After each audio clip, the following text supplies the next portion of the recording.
बिस्मिल्लाहिर्रहमानिर्रहीम, अस्सलाम वालेकुम, welcome back to my channel. आज का जो हमारा सेशन है वो सैलरीड पर्सन अपना इनकम टैक्स रिटर्न किस तरह फाइल कर सकते हैं, तो उनके लिए लेट्स स्टार्ट आवर सेशन। मैं सबसे पहले FBR की वेबसाइट पे जाऊंगा, fbr.gov.pk। इसको इंटर किया, FBR की वेबसाइट खुल गई है। इसमें हम नीचे करके ये है इनकम टैक्स IRIS, इसको हम क्लिक करेंगे तो इस तरीके से आपका ये पेज ओपन होगा। यहाँ पे आप अपना रजिस्ट्रेशन नंबर देंगे और पासवर्ड देंगे अगर आप ऑलरेडी रजिस्टर्ड हैं। नीचे पासवर्ड, इसको लॉगिन किया मैंने।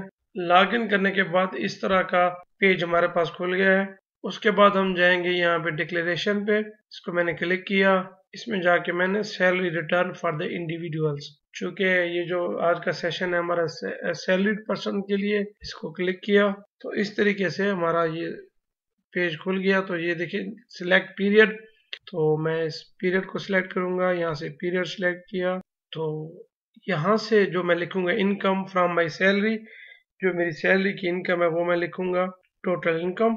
यहाँ पे वो एक जो अमाउंट आपका एग्जाम्प्ट है तो वो भी आप लिख सकते हैं। इस केस में कोई नहीं है, लिहाजा मैंने इसको 0 कर दिया।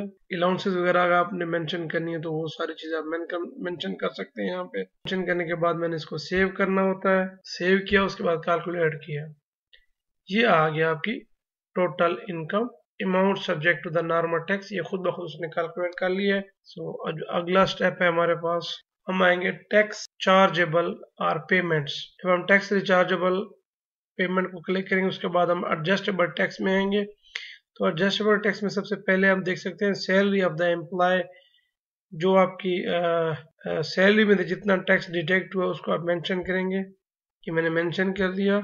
उसके बाद आपका कोई किसी और तरह का टैक्स जो आपका कभी डिटेक्ट हुआ है या आपने कोई टैक्स एडवांस जमा करवाया हुआ है, जिस फॉर एग्जांपल आपका अगर आपने बैंकिंग ट्रांजैक्शन किया है उसमें अगर आपका टैक्स आपने पे किया है तो उनका हवाला दे सकते हैं। आप इलेक्ट्रिसिटी बिल है उसमें आपका जितना टैक्स है फॉर द ईयर तो वो भी आप मेंशन कर सकते हैं। टेलीफोन बिल है, गैस बिल है, तो इस तरह की जितनी चीज़ें हैं, जितने भी टैक्सेस हैं वो आप यहाँ पे मेंशन कर सकते हैं। इनको मेंशन करने के बाद वंस अगेन मैं इसको सेव कर लूँगा और इसको मैंने कैलकुलेट कर लिया। तो ये मेरा फाइनल जो अमाउंट है वो जो टैक्स डिटेक्ट है वो इतना का, और ये जो है वो टैक्स इन केस बाद का ये होता है कि अगर आपका अमाउंट टैक्स का जितना ड्यू है उससे कम या ज़्यादा हो तो वो आगे इसमें मेंशन। ये जो refundable income tax, in case आपका अमाउंट जितना आपका ड्यू था उससे ज़्यादा या उससे कम अगर आपका टैक्स डिडक्ट हुआ है तो वो रिफंडेबल इनकम टैक्स में यहाँ पे डिस्प्ले होगा। तो इस केस में ये अमाउंट 0 है। अगला स्टेज है हमारा वेल्थ स्टेटमेंट का। इस पे हम आएंगे, सबसे पहले पर्सनल एक्सपेंसेस हैं। अब पर्सनल एक्सपेंसेस का तरीका ये है कि आप सारी चीज़ों का हवाला दे सकते हैं। आपका रेंट कितना बन रहा है, आपके टैक्सेस कितने हैं, आपके व्हीकल अगर आपने इस्तेमाल में है तो उसका मेंटेनेंस या उसकी जो रनिंग कॉस्ट है, travelling, electricity, water, gas, education, medical, whatsoever, आपने सारी चीज़ों का या तो आप इन सारी चीज़ों की कैलकुलेशन रख के बना के इसमें इंटर करते जाएं। Otherwise we have one more option, आप यहाँ पे आ सकते हैं अदर पर्सनल और हाउस होल्ड एक्सपेंसेस। तो आपके जितने एक्सपेंसेस हैं वो इसी में आ जाते हैं। तो हम जितने भी एक्सपेंसेस हैं बजाय यहाँ पे मेंशन करने के यहाँ पे भी आप कर सकते हैं, लेकिन इस आसान तरीका ये है कि आप यहाँ पे इसको जितना भी अमाउंट आपका बन रहा है वो यहाँ पे आप एक्सपेंसेस में टोटल अमाउंट डाल सकते हैं। तो इसके तरीका या तो आप कैलकुलेशन करके रख लें, दूसरा ऑप्शन ये है, मैं पहले क्या कर लेते हैं, हम इधर आ जाते हैं पर्सनल एसेट्स एंड लायबिलिटीज में। हम इसको पर्सनल एक्सपेंसेस को बाद में फिल करेंगे, पहले हम जाते हैं पर्सनल एसेट्स लायबिलिटीज में। तो यहाँ पे सबसे पहले आप अपना एग्रीकल्चर प्रॉपर्टी है अगर वो है तो आप उसकी डिटेल डाल सकते हैं और उसकी अमाउंट। इसके अलावा अगर आपके पास कमर्शियल, इंडस्ट्रियल और रेजिडेंशियल प्रॉपर्टी है तो उसकी डिटेल भी आप यहाँ पे डाल सकते हैं। सिमिलरली बिजनेस कैपिटल है, इक्विपमेंट है, एनिमल्स हैं, तो वो सारी चीज़ों को आप यहाँ पे मेंशन कर सकते हैं। अब इन्वेस्टमेंट में आ जाता है बैंक अकाउंट, तो यहाँ पे बैंक अकाउंट की डिटेल आ गई। इसकी जो बैंक अकाउंट में जितना आपका अमाउंट उस वक्त 30 जून 2022 में जितना भी अमाउंट है तो वो भी आप यहाँ पे मेंशन कर सकते हैं। तो मैं अपना अमाउंट यहाँ पे मेंशन करने जा रहा हूँ, जो मेरा अमाउंट था इसको मैंने सेव किया। इसके अलावा आपके पास हाउस होल्ड अगर कोई चीज़ें रखी हुई हैं तो उनकी भी आप उनको भी मेंशन कर सकते हैं। पर्सनल आइटम्स हैं वो मैंने हाउस होल्ड लिखा हुआ है, पर्सनल आइटम की भी कीमत डाल दी हुई है। अगर आपके पास कैश है तो उसका भी आप लिख सकते हैं, इतना मैंने कैश रखा हुआ है। एंड एनी अदर एसेट्स, चूंकि हम सैलरी पर्सन को डिस्कस कर रहे हैं तो हमारे पास प्रोविडेंट फंड हमारी कंट्रीब्यूशन जो है उसको भी हम मेंशन कर सकते हैं। अब प्रोविडेंट फंड में ये होता है, एक तो आपकी अपनी कंट्रीब्यूशन होती है, दूसरा ऑर्गेनाइजेशन जो है वो उसकी कंट्रीब्यूशन होती है।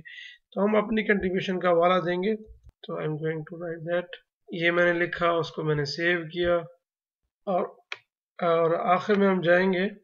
अब यहाँ पे आता है अगर आपने कोई आपके पास लाइबिलिटीज हैं, लोन अगर आपने पे करने तो उसकी अमाउंट उसकी डिटेल, तो मैंने लोन की अमाउंट भी यहाँ पे मेंशन करने जा रहा हूँ। ये सारी चीज़ें मेंशन करने के बाद मैं इसको सेव करूँगा, कैलकुलेट किया उसको। अब हम जाएंगे रिकन्सिलिएशन ऑफ नेट एसेट्स। ये net assets for the current year आ गए हैं, ये net assets for the previous year, और ये इंक्रीज और डिक्रीज इन एसेट्स। अब हम लिखेंगे income declare for the return for the year subject to the normal tax, जो हमने शुरू में लिखी थी। यहाँ अदर्स में हम लिखेंगे जो हमने टैक्स पे किया है तो उसका भी हवाला हम लिख सकते हैं, यहाँ पे भी लिख सकते हैं, या आप यहाँ पे जाके पर्सनल एक्सपेंसेस में जितना भी आपने टैक्स, ये देखें ना रेट टैक्सेस, जो आपने टैक्स ऑलरेडी आपकी सैलरी से डिटेक्ट हुई है वो भी आप यहाँ पे मेंशन कर सकते हैं। तो मैं यहाँ पे मेंशन पर्सनल एक्सपेंसेस पे आके मैंने अपना जो टैक्स जो डिटेक्ट हुआ है वो यहाँ पे मेंशन किया, इसको मैंने सेव किया। पर्सनल लायबिलिटीज में आ गया, कैश ऑन हैंड इसको मैंने 0 कर दिया है एडजस्टमेंट करने के लिए अमाउंट को। तो इन सारे को दोबारा सेव कर लेते हैं, कैलकुलेट। अब दोबारा हम रिकन्सिलिएशन ऑफ नेट एसेट्स में जाएंगे। अब यहाँ पे एक फैक्टर बड़ा इंपॉर्टेंट है, वो ये है कि आपका जितना ये अमाउंट माइनस में जा रहा है 417932, ये जो आपका एट द एंड अमाउंट है ना ये 0 होना चाहिए। तो ये जो अमाउंट अब हमारे पास डिस्प्ले में आ रहा है 417932, इसको मैं जाके मैं इसको यहाँ से उठा के एक्सपेंसेस में डाल देता हूँ। ये मेरी टोटल एक्सपेंसेस हैं, ये आ गया पर्सनल एक्सपेंसेस। जिस तरह हमने पहले डिस्कस की, या तो हम सारों का लिखें या एट द एंड जितनी अमाउंट वहाँ से निकल आई इसको मैंने यहाँ पे डाल दिया पर्सनल एक्सपेंसेस में। तो अब आप देखें, इसको सेव करते हैं और कैलकुलेट। अब ये टोटल मेरी एक्सपेंसेस की अमाउंट इतनी बन रही है। Reconciliation of the net assets में आ गया, तो ये देखिए ये अमाउंट 0 हो गया है। तो इस तरीके से इस अमाउंट को मैंने 0 कर दिया है। ये मेरा टोटल, इन अदर वर्ड्स आप कह सकते हैं जो आपकी एक्सपेंसेस हैं और जो आपकी इनकम है वो दोनों ही बराबर हो गए हैं, और जो अमाउंट है वो 0 हो गया है। यहाँ पे इसको मैंने कंप्लीट कर दिया है। अब अगला स्टेज जो ये है कि मैंने अब इसको अपना सबमिट करवाना है। तो इसके लिए पहले हमने वेरीफाई करना होता है, वेरिफिकेशन का बटन प्रेस करना है।